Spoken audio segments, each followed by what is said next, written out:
My name is Alyssa Meyne, and I'm here today to talk about the topics that I find to be the most impactful and gave me the best takeaway from my Communications 1000 textbook. I've chosen 4 chapters, them being Chapter 3, Intercultural Communication, Chapter 6, Listening, Chapter 14, Language and Oral Style, and Chapter 15, Delivery. In Chapter 3, Intercultural Communication, I find that this is one of the biggest chapters in the book, and that gives you the best takeaway.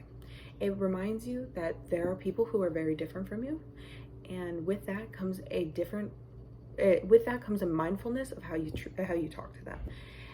Being mindful of things like individualism versus collectivism, or masculinity versus femininity, enables you and me to have better communication overall and creates more empathy and mindfulness in our communication while talking to other people who are different from us.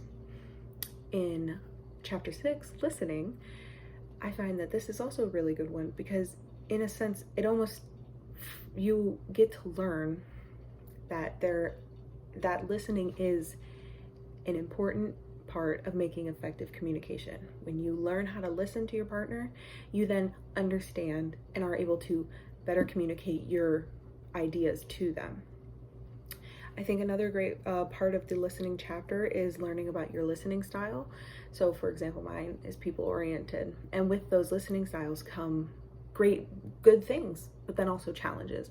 And if we focused on the challenges and then we're learning how to fix the challenges, I think that would be better overall, because we would be able to face the challenges that come with our listening style and then make them better.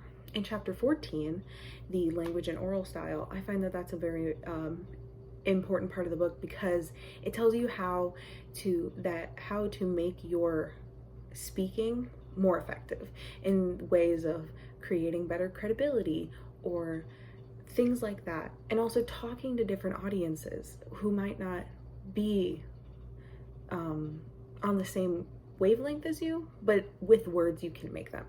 In Chapter 15, Delivery, I thought that was a really good chapter because it reminds you to use your voice, body, and movement in order to capture your audience and not talk to them, but talk with them.